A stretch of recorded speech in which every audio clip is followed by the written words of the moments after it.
Hi, I'm Dr. Karen Walker, and I'm the chair of Women Veterans Transition Programs for Synergy Learning Institute. Synergy Learning Institute is a nonprofit vocational college, and we strive to help veterans with their transition experience from military to civilian workforce.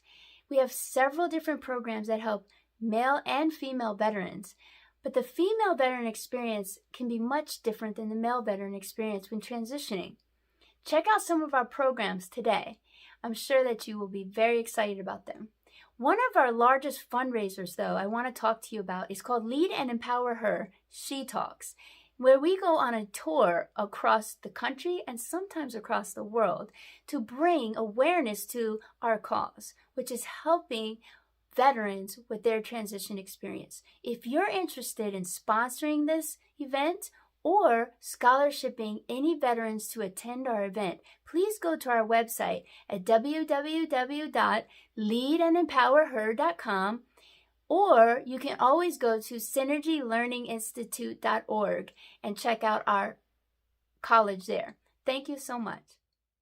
Field for a long time. How did you actually maneuver throughout this male-dominant field? I think my mother kind of raised me as equal to my brothers, and that it started right there. And she encouraged me to not just focus on psychology, but look at computers as a career path. And even though at that time I told her, no, this I want to do psychology, I want to be, counseling. And my first exposure to asylum scared the heebie-jeebies out of me, and I went running. That okay, I think what she's saying is right. That I really cannot handle clinical psychology. So I came back and I told her, you know what, I think you are onto something. You're on the right path. And I agree. So I made it sound like I was agreeing with her. But I really did kind of go into that computer science from then onwards. And that's when I found out I really enjoyed technology. Mm-hmm. And that's why I was talking about your advice to divas, upcoming divas, is that don't close your mind just because you think you like something. Unless you try a few other areas, you won't know till you have tried it. Hello, I am Fiiona Citkin, author of a new book, How They Made It in America. It features incredible immigrant women who left their home countries to come and pursue their incredible dreams in the United States. The readers get inspired learning about their journeys as well as the incredible, fascinating strategies of how to make it in America. As for me, I am originally a professional educator from Ukraine. I came to the United States as a Fulbright scholar, studying languages and cultures at Kent State University, Ohio. I carry 2 doctorates and speak 3 languages, and I did write several books, among them an award-winning Transformational Diversity. In fact, I reinvented myself so many times that I could be given an Oscar for that. See for yourself. In Ukraine, I was a full professor and a chair at the university. In America, I was working for Berlitz as director and for FGI as regional director until learning enough and accumulating enough expertise to start my own business, a global intercultural consulting, Expertms Inc. So I consulted with the global companies such as DuPont, UBS Investment Bank, Colgate-Palmolive, Estee Lauder, to name a few. So a very, very warm welcome to all of our audience. That was Dr. Fiiona Citkin, and as the audience is already aware, they've been spent a little time listening to Ms. Gupta from Outsource Inc. and also to Dr. Walker from KW Productions. I'm going to be handing you over to Dr. Joseph Nwoye, who is a professional development specialist and adjunct faculty member until very recently when he accepted the position as president of the nonprofit organization SDIG, Systemic Diversity and Inclusion Group, Inc. It is our pleasure to welcome all of our guests, and there will be an opportunity for you to find out how to contact each one of Dr. Nwoye's guests, as well as to find out more about the SDIG work a little later on. And we'll be turning our microphones on for a Q&A in about 45 minutes or thereabouts. So very warm welcome, and handing over to Dr. Joseph Nwoye. Thank you so much, Mr. Adam. I really appreciate the able way you've been conducting this thing thus far. Appreciate it. Well, to our esteemed panelists, I can't even express my appreciation to your coming to educate us.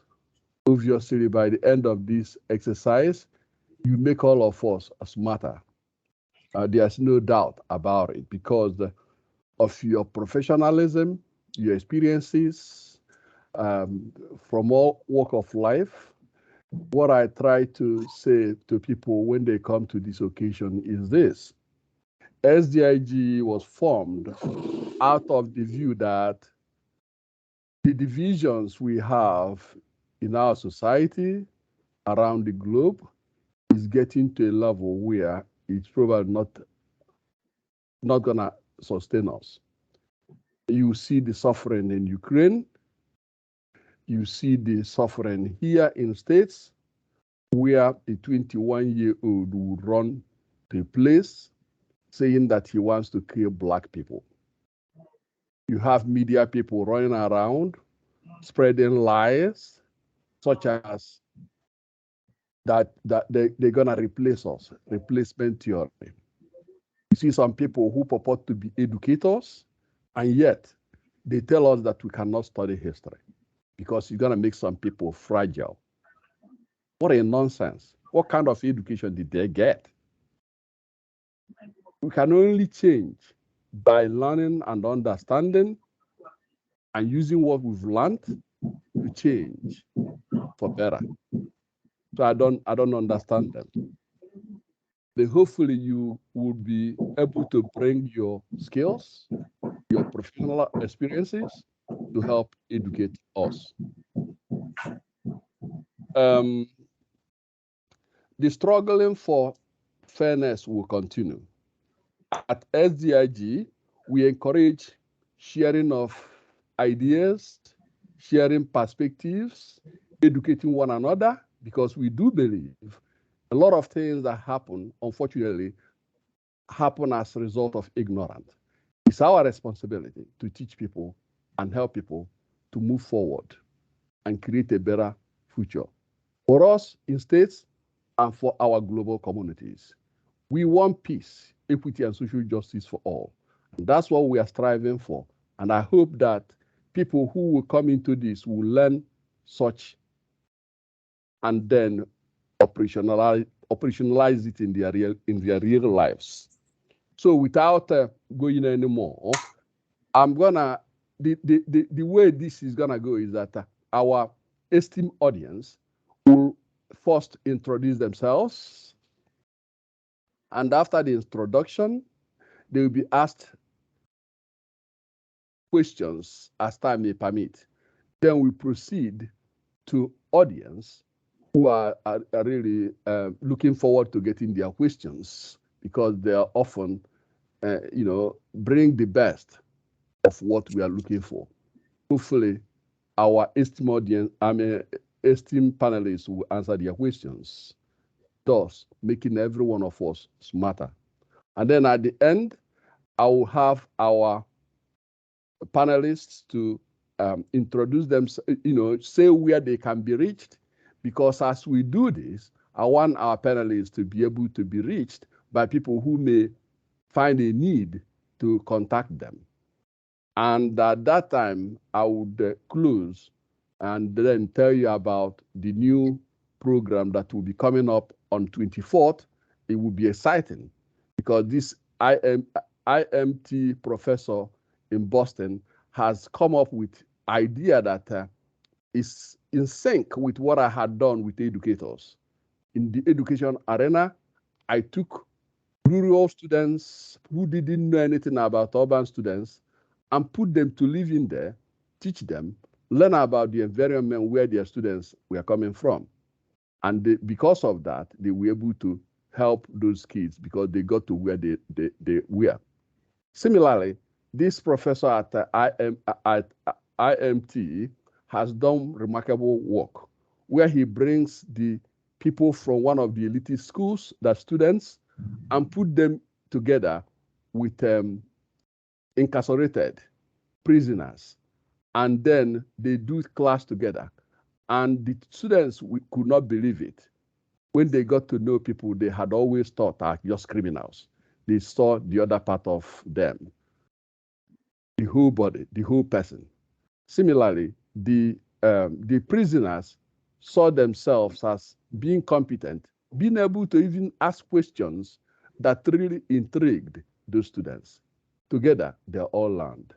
So that's the next one that we have on 24th. In case you're not aware of it, search for it, register it. It's going to be phenomenal, just like this. Okay, I'm going to go right to let's begin with Pamela Gupta. We've been hearing about work, but could you just introduce yourself, what you do, and how relevant what you are doing is to diversity and inclusion? Pamela. Thank you, Dr. Nwoye, and it's great to be here. So my name is Pamela Gupta. I've been in the cybersecurity and privacy industry for over 25 years, working with Fortune 500 companies, creating risk-based programs. And what does that mean, right? It's going to be, actually, Dr. Nwoye, there's a beeping, something beeping here. If we can go to the next panelist, and I'll come back and introduce myself.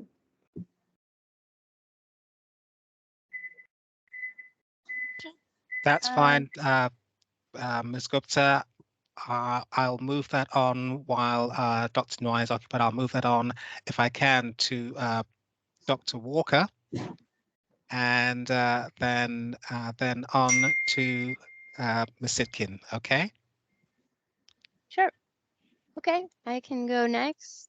Thank you. Dr. Karen Walker, and I am, I keep saying newly retired, but it doesn't feel, it feels good to keep saying that, but it's not newly anymore. So 2019, I retired from the Marine Corps after 21 years and 3 successful combat tours. And I've been able to focus more of my work exclusively on organizational psychology. So I have my PhD in industrial organizational psychology, and don't worry if you don't know what that is. Many people don't, but it's more of workplace psychology. And I think Pamela's video talked a little bit about her passion for that. And so I also have a passion with that. And so much of my work now focuses on kind of the behaviors at work that we do, and also helping workplaces that are quite dysfunctional find some function and some harmony again, and the trends in the workplaces to help that as well. And so I've been able to partner with Joseph and also SDIG also, and I like a lot of the work that they do in finding some of the equity and social justices within our work. And especially over the last couple years, some of the changes that we've been able to see in leadership, being able to be more approachable and willing to listen to some of the just differences, I think, that we can bring to the table. So much of what I do is in building assessments and learning more about yourself and the people around you. And what Joseph said is also applicable in that the more you measure, the more you can do. And I'm a big believer in that as well. My company, I started after I retired is called KW Productions, and our tagline is tools that predict the future. So I'm a big believer in measurement being a big asset in being able to know where you are in order to know where you can go. So it's a roadmap to your future successes. So with that, I'll turn it over to Fiiona. You're ready. Hi. Hello, I'm Fiiona Citkin, also a blogger, talk show host of The Bridge for Women Worldwide, also a consultant and corporate trainer. I will speak about the aspects relevant to the topic that were outlined by Dr. Joseph.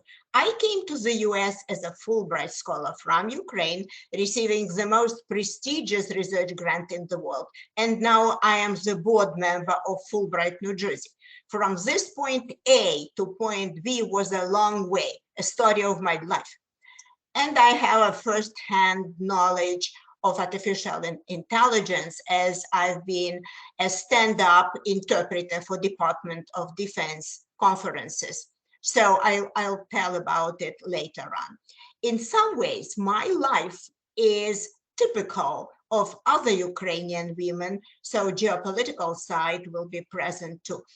Where I came from is relevant. Born and raised in the former Soviet Union, behind the Iron Curtain, and with the real fear of KGB, I knew for a fact that my love to languages and my university diploma in English will never translate into traveling the world or speaking with other people to practice the language. It was unthinkable behind the Iron Curtain. I just enjoyed reading English literature, but times change, and as Gorbachev opens the world for us, I was fortunate to go to Edinburgh, Scotland, with a group of other university teachers for a semester abroad. Well, we went in August and came back by Christmas, and we came to a totally new country. Why? Because at that time, the Soviet Union crumbled and Ukraine became independent. That made a lot of difference. And, I started going abroad as a visiting professor because I lived at the very west of Ukraine, in the border city where our First Lady, Dr. Biden, visited very recently to meet the First Lady of Ukraine, Uzhgorod. And I was a professor of Uzhgorod National University. So I started going to Budapest, Vienna, Austria, Bern, and it was in Vienna, Austria, after my lecture, that a Fulbright scholar from America approached me and said, you know what? You need to get a Fulbright grant and go to America and expand your research and meet people more like yourself. And I said, and what is Fulbright? That was when I heard this word for the first time, believe it or not. At that time, there was no Google yet. Can you believe it? Well, so I applied, I got the grant. It was very, very competitive. It was the first time when Ukraine, independent Ukraine, was awarded it in general. I made the cut and I jumped continents, cultures, countries, landed in Kent State University, Ohio with my family. We loved America and we stayed there because so many freedoms, we were just lured here. My life changed forever. I went from adaptation to integration to entrepreneurship, reinventing myself so many times. You could have given me the Oscar for that, I tell you. So other details on my book website, FionaCitkin.com. Thank you. Thank you so much, Fiona. Appreciate it. Okay, now we're gonna be going to the question, and I want Dr. Joseph, Pamela didn't get to do her introduction because she had a. I'm so sorry, Pamela, please go. Thank you. Sorry about that. I had a fire alarm going off and I had to check what that was. So Okay. sorry about that. I'm back. That's okay. Go ahead. So my area of interest and expertise has been creating a actionable approach to risk coming from whether it's cybersecurity risk, whether it's privacy risk, whatever the technology of the day or du jour is, or emerging risk, right? As and we are adapting to and adopting also new technology, how are we bringing risk into our lives? And are we tackling it systemically? Okay. So you are talking about diversity at a systemic level. I'm talking about risk at a systemic level. So here the twain does meet, right? Right. Uh, what we are talking about in terms of artificial intelligence, let me just fast track to that because I'm, missed some time here. What I'm helping companies and organizations do is realize the power they hold in their hand. So I am a very big proponent of AI and um, risk mitigation and building things right for the intended outcomes. And I want you to be really focused on what I mean by intended outcomes, right? When I'm talking about the power we hold in our hands, we have the ability and the capability to perpetuate our own false beliefs or misguided or good beliefs, right? So we have a lot of power. So in our hands, because of the, AI systems are not small and they're highly impactful. But why I'm saying pay attention to intended outcomes? Because we have the ability to take our good and the bad and amplify it to a scale that we are not seeing now, but we are building out as we are building these systems. So therefore, if you tell me what your intended outcome is, do you want to have, cause harm and cause bad things and cause ill intent, then fine. I'm not going to support you, obviously. But if you're telling me that your intended outcome is that I don't want bias in my systems, well, let's talk about the kind of bias we want to avoid. We're not going to be able to avoid any and all bias, okay? What is the kind of bias we need to be really very, very laser sharp focused on, that we don't bring the wrong things into these systems? And I will end with giving you, and this is Dr. Nwoye, you've seen my presentation on, algorithmic failures that are affecting us and hitting us below the belt now, right? So what can we do? Awareness, of course, is one large part of it, but it'll take a lot more than awareness, right? So that's what I want to talk about. All right. That's what I do. Um, Unfortunately, not enough, because it's a large undertaking for anyone. But I have a company. It's called OutSecure. Our we do produce strategic roadmaps because we don't need a huge army for this. We want to make sure that anybody who's setting out in on this journey of systems, building systems, implementing systems, um, using AI, using analytics, using IoT, these are very complex areas. If the foundation is not built correctly, then there is no chance to go back and fill in the cracks. You just can't do it. And I have multiple examples for that. So, but I will stop here. So, sorry Good. if I went over my time. Well, thank you so much. As I told the audience that we have people with vast experiences that we would gain a lot from. So my first question would go to um, uh, Dr. Walker. Dr. Walker, I know that you've given a litany of what you've done, and then going to retiring. And whenever I look at you, I say to you that I thought that people retire people who cannot do so much. It seems like you're just warming up. So with that, can you tell this audience the pivotal point in your life that transitioned you to a paradigm shift where you begin to understand the diversity and the critical need for diversity and inclusion in our society and, in fact, in our entire world?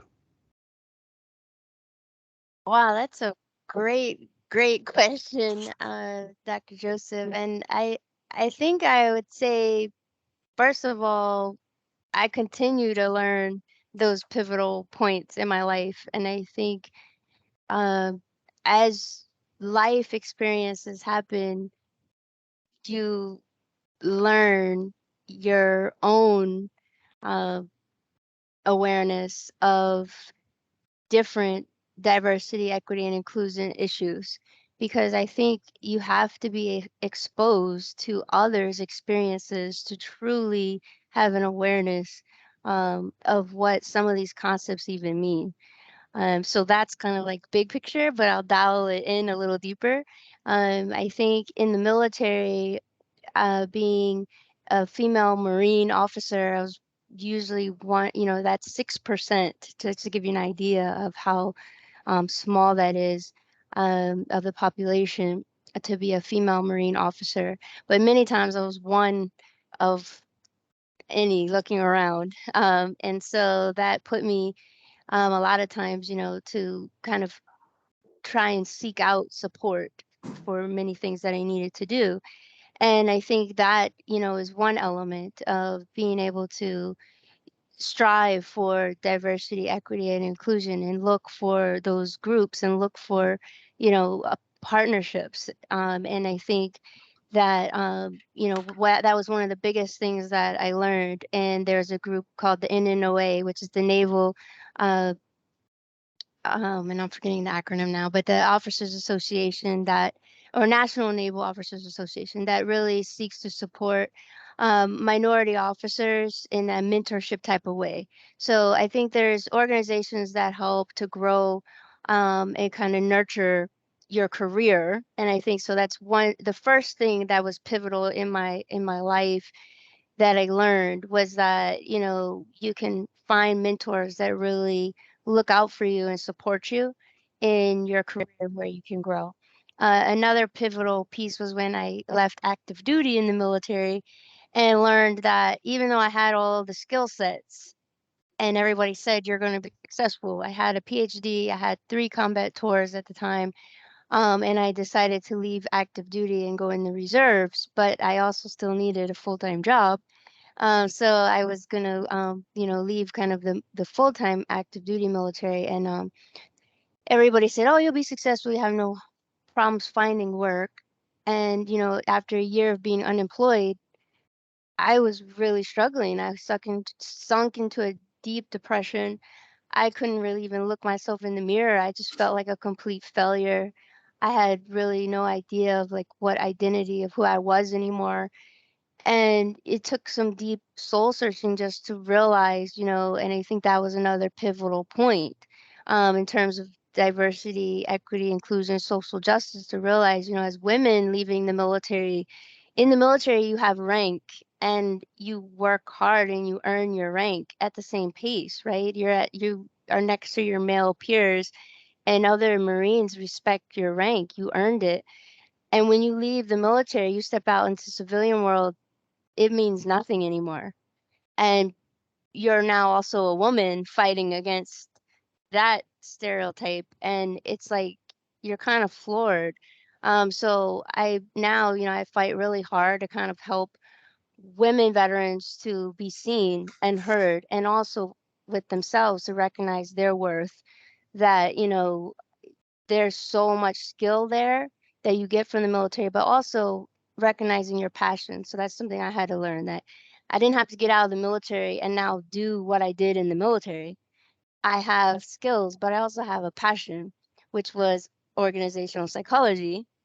And I went after it. Thank you very much, Yeah, Karen. Thank you very much. thanks. Okay, let's shift to Pamela Gupta. Pamela, for those of us who are so concerned with what people are doing with so-called AI,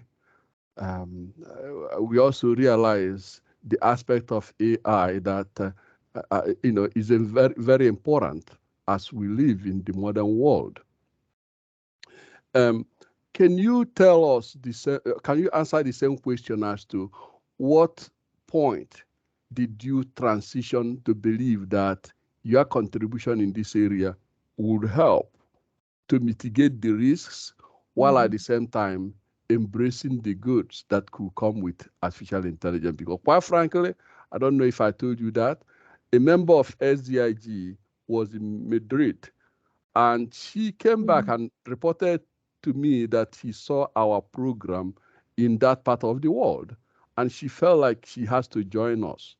So when she was talking to me, narrating her story, she was in tears, and I didn't really know what to do. And she said that she went to a restaurant with other people, and as they were coming out of the restaurant, everybody was going and nobody talked to them, nobody stopped them, wasted their time. When he came to her point, and this lady is of a Hispanic origin, the security officer, so-called security officer, stopped her and said, "You're not from here, are you?" She was flabbergasted. She didn't know what to say. What could she say? Then the security officer, so-called security officer, proceeded to searching her bag, and she kept saying, "That's my food." And I'm not sure where that ringing is coming from, Doctor. Yeah. What is it? Is it okay. background? The individual continued to ransack her food. And after searching and found nothing, she said, "Where are your papers?" Luckily, the woman had her passport, showed her stamped passport, and then she was let go. What a humiliation. And it begs for the question whether the person had had any of the things that pointed him to that particular individual when nobody else was searched.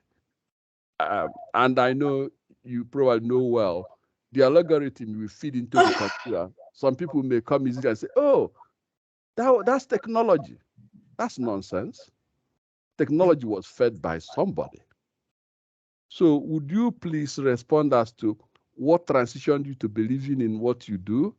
And more importantly, how do you think we could mitigate this type of problems? Yes, so I think let's talk about facial recognition in this case, right? I could talk about a plethora of different, areas of AI. I feel there is a lot of promise that AI holds, and I desperately want that to come to fruition because that is going to help us have everyone lead a better life, right? That is the promise of AI. But let's look at how we get there, right? That's equally important because I know we will make some mistakes, but we want to get there and we can get there. The time you had asked me when did I realize that I could make a contribution and have an impact, right? And what do I even offer, right? The answer to that is, remember I was talking about I've been creating risk-based, holistic risk-based programs, cybersecurity, privacy, integrity of systems in Fortune 500 companies that are global in nature. Okay. And that's interesting, gives you an interesting background and ability to leverage that to understand where are we now? Where are we as a society? And where are we as businesses? How can we how can we shoot ourselves in the foot, right? Let's just cut to the chase. What can we do that can be harmful and not help us gain that advantage? So to get back to your example, this would be an example of perhaps surveillance and looking at wrong kind of setting off an alert based on facial recognition that certain criteria were met, whether it was color or it was the, somebody was on a watch list, right, which may not be totally above board anyway, because law enforcement has to abide by certain rules, and that would, if you're not in the those systems because you committed a crime, then you should not be there. So for somebody to just be questioned off the road, that would be not a democratic way of conducting business, right? So when I realized that we are building AI systems, let me just focus on AI because there are a lot of different emerging technology, okay? For artificial intelligence systems, these systems are systems that primarily what we're looking at is facial recognition and machine learning systems, okay, in this case. And machine learning systems, the way they learn is by you feed them data and they will come out with the output, all right? You tell it, you basically go backwards, okay? You say, this is what I want. I want to take a look at a particular use case and help me what is the, and do you have data? Let me know what, how are you going to come to that conclusion? It is not a perfect technology, and the data, if we don't feed it correctly, is not going to give you the absolutely bulletproof kind of results. So you take something like facial recognition, and I'll give you an example of that, right? I was talking about algorithms that have hit below the belt, one of them being false, incarceration or attempted, arresting, for example, based on false data. 2019, we're talking about in New Jersey, there was Najib Parks. You may have heard of this example, but I will lay it out again because it illustrates the point. He was accused of actually shoplifting candy and trying to hit a police officer with a car in New Jersey. All right. They identified him using facial recognition. And the issue is that he was not at that time, he was 30 miles away. All right. So he spent 10 days in jail and he paid off, some bail, etc. And the case was dismissed. But here is the caveat. This was his third offense. The other two were also minor offenses, okay? However, this was a major offense of trying to hit a police officer, and he would have gone in for life, all right? For something he didn't do, all right? And he was savvy enough to kind of put the law enforcement on the line and say, why are you arresting me? Show me the proof. And they showed him the proof, and he said, this is not my picture, all right? This image that you are using to identify me does not, I'm not sure why it's in your system or etc., right? But this is not me. So you're making arrest on the wrong case. The point I want to make is, if we build these systems out, yes, fine, do it, right? We have to. There's so much data coming in. You can't possibly go through each and every piece of data and make a decision.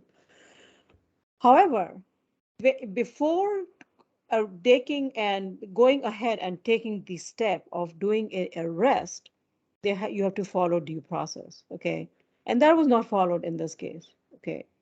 They didn't verify that he was where he was, et cetera, et cetera. And I don't play a lawyer on TV. I don't know much about law, but I will tell you they did not follow due process here. So how these systems, now coming back to facial recognition, why am I saying, yes, we should still use it? Yes, of course, we don't have a choice, but we have to work on the technology. We have to make sure that the technology works before we rely on its outcomes, okay? That's where we need to focus, okay? This is where I feel, as a security and a privacy professional and a risk-based, somebody who looks at risk holistically, my vision, what I envision here is not to throw out the baby with the bathwater. You can't say we won't use facial recognition. We won't build AI system. That's not the answer. How are we going to make them trustworthy and have the ability that, yes, it was trained on right data. It wasn't just trained on impartial data and then being used to make arrest in completely different colored population, right? Because then you're going to come back with false arrests, okay? You're going to have issues with um, other issues. We won't go there into the entire sphere of what all can go wrong. However, Okay. that's the point I want to make. All right. Thank you so much.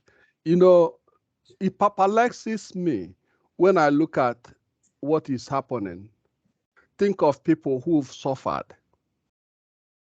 For instance, the systemic diversity, systemic structure or infrastructure of racism that has stayed on for over 400 years, which was further exposed by this COVID-19. I call them dual pandemics.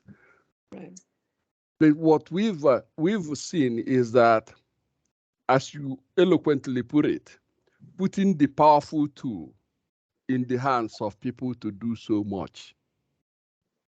And as we know, looking at George Floyd, who was killed, this is a clearly racist individual. But looking at the fact that some people have been ingrained with racism, that they cannot divorce it from their behavior. The same people are given the power, the tool to use these things, to manipulate it, to even further those things. And what I keep thinking is, do people ever imagine putting themselves in the shoes of those who've suffered generation after generation and still see these things and people make excuses? There's someone who wrote yesterday and said, why people should stop making excuses.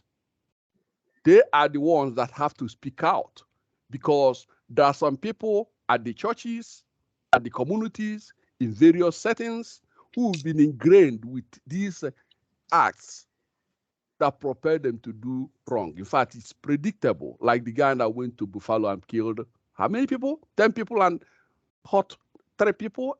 And he was casing the place using their local codes to figure where he was going to maximize effectiveness of what he did. Look at Ruth going to the South Carolina, killing 9 innocent people of all places at the church. Look at even our professional teachers, who, when they go to school, they determine who is going to succeed and who is not going to succeed. These things, they don't groom out of vacuum. It's based on deliberate learning that they've acculturated themselves, and they cannot divorce it from their practices. So I was going to pose more questions, but because of time, I just want to state it this way. For people to be thinking about these things, when you have evil going around you by somebody you love and you're unable to tell the person to stop, you are part of the problem. Everyone should stand firm and courageously tell people, especially those who are close to you, when they are doing wrong, that this is not going to be sustained, that they have to change. So I'm going to transition to Fiiona, who has eloquently talked about her story. It's a wonderful story. How she walked, how she has moved to where she is now. What I would like to ask you, Dr. Citkin, is you have litany of things that you can use to demonstrate the transition to what you do. But I would rather want to ask you simply, what would you advise other people to do? And in what ways could there be a mechanism where this thing could go like snowball? When they do some good, let that snowball to so many others, taking too many trajectories. Because the problem we have are immense. One single solution cannot solve it. Ngozi Adechi, my favorite homegirl, she talked about the danger of single story, and by inference, the power of multiple stories. So how would you present it so that people that may see it in different ways can take the kind of experience you have to chart a better trajectory for their lives? You know what? I was inspired at some point to write a second book. The first was Transformational Diversity, about cultural diversity. But then I was thinking of what is my next book? Everybody's saying, what's your next book? What's your next book? And well, I was thinking, sometimes I get lucky.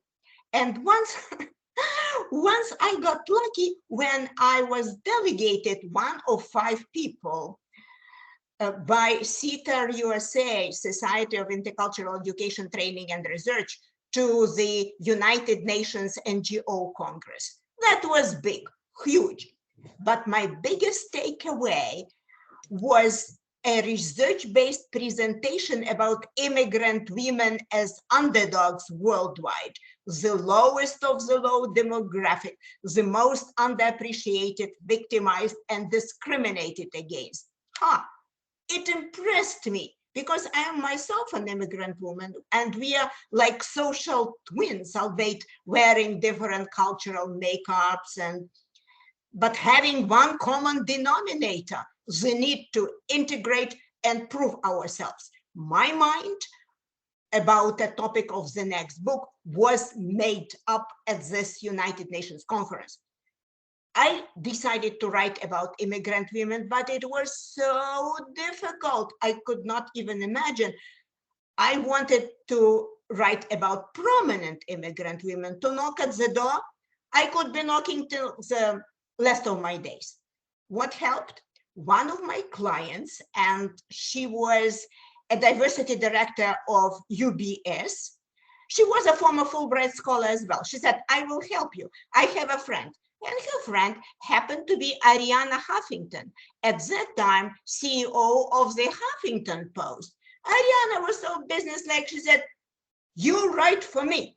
And my stint at the Huffington Post started in 2013, and indeed, this badge from Huffington Post opened many doors.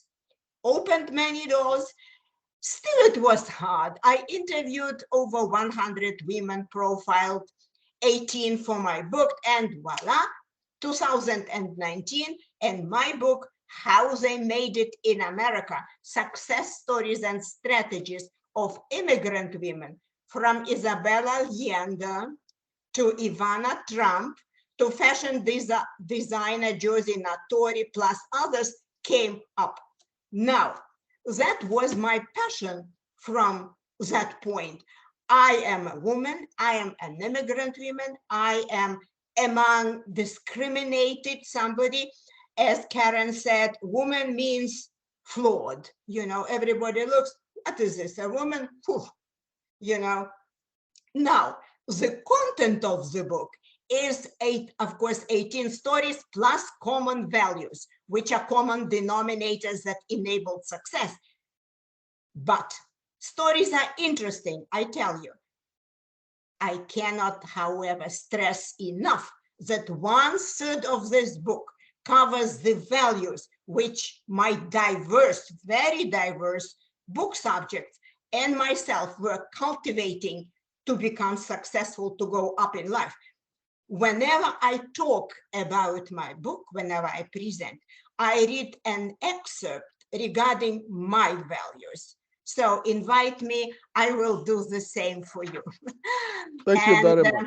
And then I invite you and all the listeners, Dr. Joseph, who are listening to us, to come to my show, youtube.com/The Bridge for Women Worldwide, because after the book, I continue talking about prominent women, the women leaders in other women, so media. So this is my thing, books, blogs, talk show, come here. You'll Thank be you on. very much. Thank you, Fiona. And let's go to our audience.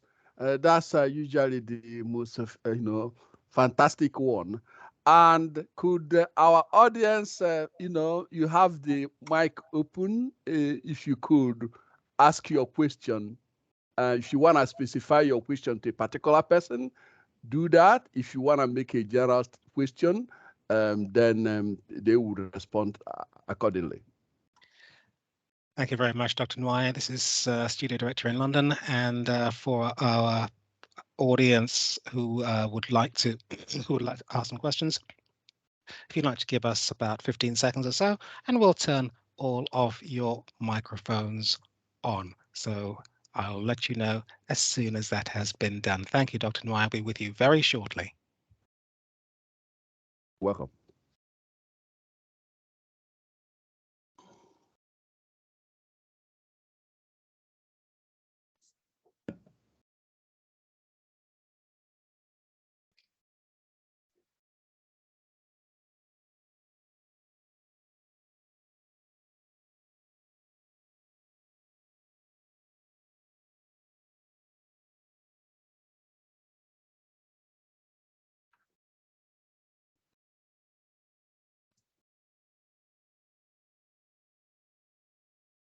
Okay, thank you very much indeed for your patience, everybody in the audience. You are now able to turn your microphones on and to ask your questions of Dr. Nwoye and his guests.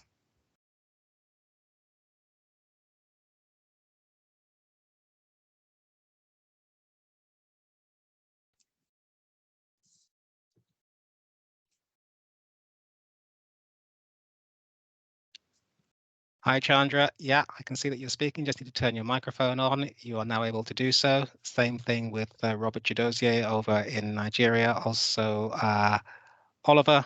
Hello, Oliver Washington. So if any of you wish to turn your microphones on, please do feel free. Hi, everyone. I don't have any questions, but I just do have a comment. This was a great presentation. Thank you all for taking out time to tell us a little bit about your services and what you offer. I'm also a Navy veteran, and so I'm delighted to be here. And thank you, Dr. Karen, for your service as well. All right. Thank you for your service. You're welcome. Excellent. More questions, Ms. Adam? I don't have any questions in the chat, Dr. Nwoye. Just to let everybody know that Ms. Gupta has had to drop off the call for another back-to-back meeting. However, her details, along with details for Dr. Citkin and Dr. Walker, are now in the chat with live links. People are very welcome to pick those up. And of course, at systemicdiversity.org, our main address, they will be able to find details of all our guests for all of our events. But as I say, your microphones are now available to everybody who's in the audience currently. I see Dr. Adekunle is with us at the moment, I believe. And Oliver, likewise, Robert Chidozie over in Nigeria. And Wilson, I think you were speaking to us just a moment ago anyway. So if any of you wish to pose a question, then just turn your microphone on and please do go ahead.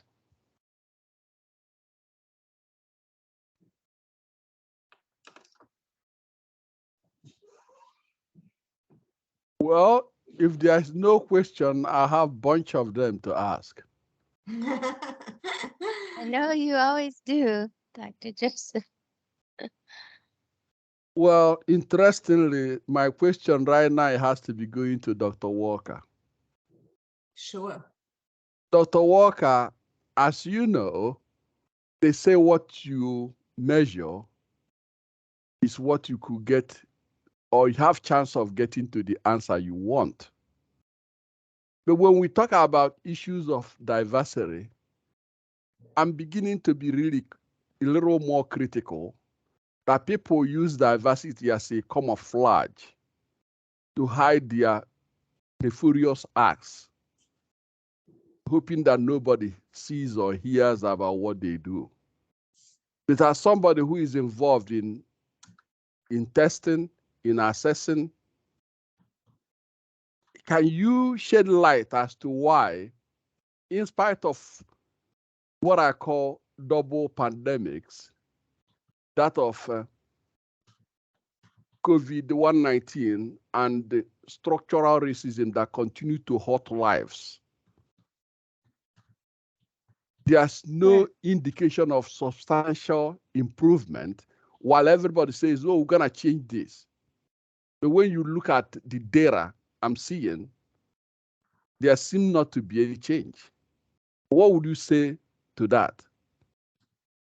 Sure, I agree. I think it goes back to what are we measuring? I think that the question I always have is, you know, what's the measurement of success? And many times we're just looking at the same things over and over again instead of actually looking at the behaviors and what behaviors are changing. We have to ask, questions to get there. We have to ask different questions. And I think that was what was so significant about the George Floyd event, because it really opened up America's eyes to be able to ask curious questions. And that's what I've seen a lot in people inviting me in now in the work that I do, and being able to ask those types of questions. And I think if you're in a position now, even in your organization or with your leaders, is to be able to hold them accountable and asking those type of questions. And it's not the type of questions that start with why, because those are really more arguments, but it's curious questions start with what or how. But it's just really asking people, if they can clarify how we got here, and how do we go from here, because many times organizations are struggling right now with the amount of stress we've put on our workforce, and people they call it the great resignation. People are leaving because they realize work is going to be different from here on out, and the leadership's got to find a new way. They've got to be more flexible, but we've got to start asking curious questions to figure out, how to be more flexible and to support our workforce. And I think that that's going to be more collaborative in the types of work that we do. And I think definitely to be able to measure that, we have to ask those types of questions is, what are we going to hold our leaders accountable for?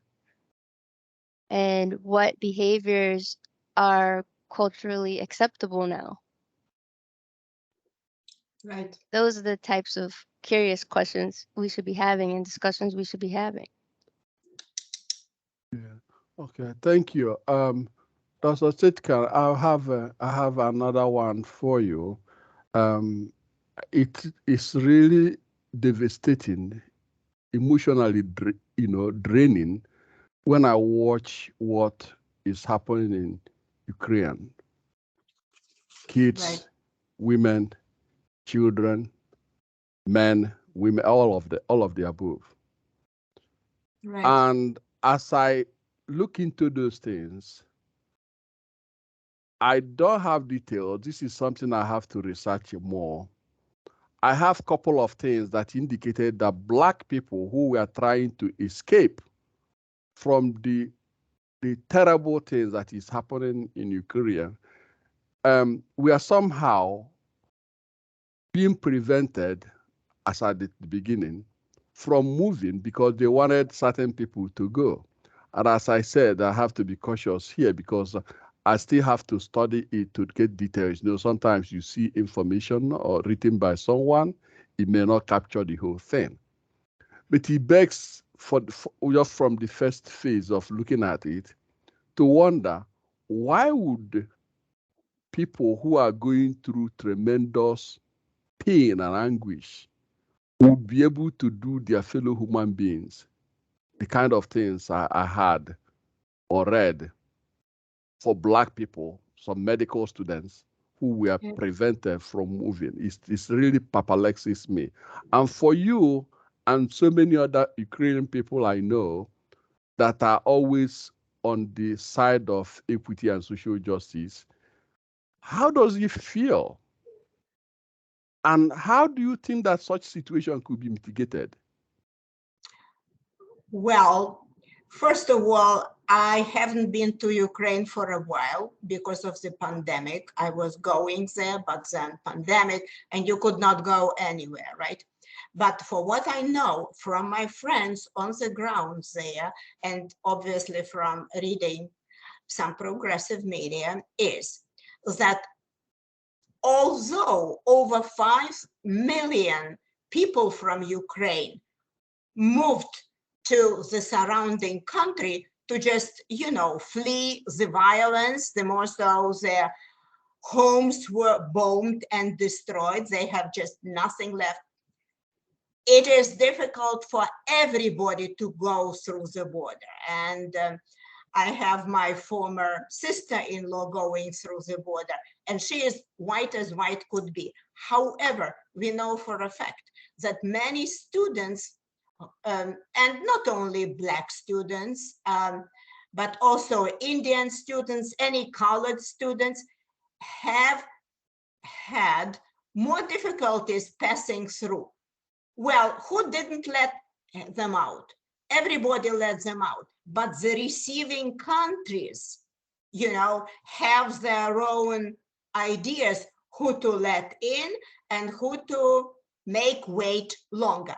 In the long run, everybody went through to Romania, to Moldova, to Hungary, who are mostly, welcoming Hungarians.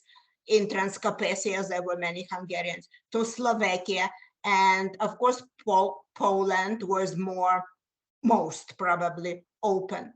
They let in everybody eventually, but people live for a long while there. For example, 3 to 4 days and nights waiting, either in the car or at some point they have to drop the car and you are sick, you are not sick, doesn't matter. You just have to walk in a live line to the border, and rain or shine, you walk because you want to get out of here, right? So they let the people through, but very slowly. Now, then you go to, let's say, Poland. My personal, and I tell you of my personal experience, my niece flew from America, where she is a professor of the university. She flew to Košice, Slovakia. She went to the border to pick up her mom and stepdad. She flew them on her money to Warsaw, where there is American embassy. They lived in a hotel, paying out of pocket in the hotel for almost 4 weeks. And although she was, and she is, an American citizen, it took her that long to get a visa for her mother, who needed medication. She had 2 operations on the heart. Anyway, there's no proper medication on Ukraine. She had to get them out of there. Sick people, her parents and stepdad. So, and they are white. Now, it is taking probably, and I don't want to say, of course, always in 100, probably longer for darker skinned people. Is it fair? No. No, of course it isn't fair. Life isn't fair, but people fleeing bombing, heavy artillery bombing, having nothing left, sometimes only the jeans they're wearing, and probably there are not enough people to accept, the refugees. That may be the case, but they are sorting people through. Finally, everybody is going through facilities and getting some visa. Is it answering your question, Dr. Joseph? Yeah, in fact, it has. As I said, I wasn't sure, and I'm the type that I try to be careful when I don't have comprehensive knowledge of what I saw. I know I read perspective of some people that blacks were their exit were impeded. Whether or not it's true, I don't have a confirmatory thing to say to that. As you indicated that everybody was having issues, but you have to keep in mind the way some of us who've looked at how blacks are treated, black and brown people are treated differently all over the world. When we see those type of things, it really goes to the heart of seeing sustained approach of what we've always seen, and so on and so forth. We see it with governments, we see it with corporations, we see it with the teachers, we see it almost everywhere. In other words, it's systemic. So it's systemic, 100% systemic. However, it is getting a little better. Maybe also because you are working to putting your input and educating people about diversity, equity, inclusion. We are advancing our course of diversity, equity, inclusion, but we are moving like many steps, like icebergs, but the good thing is that we are moving in the right direction. Do I make you feel a little bit more optimistic, huh? It's not about feeling good. I'm just feeling like when I look at the pain and anguish people have endured, and the fact that we have some people still doing it, even the United Nations. Sometimes I wonder what good is United Nations. They should be able to come up with ways to deal with those corporates, those countries or people that try to take the rights of human beings for granted and deal with them in a way that is, I remember my political science professor, you said that United Nations is bulldog with no teeth. And super. The good thing is that we can talk about this and allow people to know that we are aware of what is happening. Perhaps it could somehow help to mitigate the situation. So thank you so much for having explained it the way you did it. It makes me feel better. That for me, I'm not the type that will keep question or keep something in the bottle that I say to people, look, when you see something wrong, don't say, oh, you're going to shy away from it. Confront it right on, because by confronting it, we get a better answer and perhaps new way of dealing with those things. So thank you so much for your contribution on that. I appreciate it very much. And thank you. Okay. Any question from the audience? If there are no questions, I would ask if our audience or rather our esteemed panelists would have any question they want to throw out there, or if you don't have, then I may ask one more and then we come to closing this session. Sounds good. All right. All right. So no question. Well, I want to thank all of you for coming. Mr. Adam, could you share the section that is going to be coming up on 24th so that our audience will see it and our panelists will also see it? Adam, can you hear me? I'll be very happy to. Please. I'll be very happy to do so. For anybody that likes to find out more about Systemic Diversity and Inclusion Group, and you'll see on your screen that those links that are there for you now are live. And if you'd like to go to our main website or to our brochure, you'll find details of both past as well as this current event and events that are coming up as well. Just 3 words, sdig.news/events. And your brochure that you will see will look a little bit like the image on the left-hand side. And if you'd like to find out about our Global Diversity and Inclusion Journal, you will find the connections in there as well. You'll be able to view, for the moment, the PDF entirely for free. So I'll just go back to your links there again. Remember that these links on your screens are live, so you can click on any of these for our Facebook group. Please feel free to join our LinkedIn. SDIG brochure, just 3 words, sdig.news/events, and you'll be able to find out about this and future events. Do by all means feel free to join our YouTube, subscribe to our YouTube channel, where you will find information and this event with Dr. Citkin, Ms. Gupta, and Dr. Walker will be up in a matter of a few days. Thank you very much for joining us.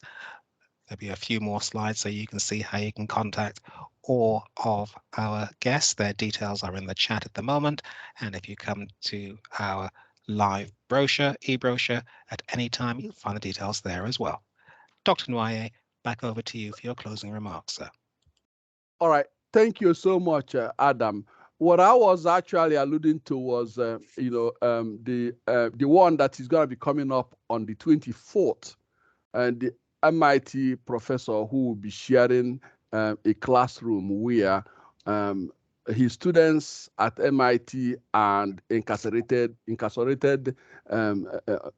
individuals, those who have been in jail, are actually sharing a classroom, learning from one another.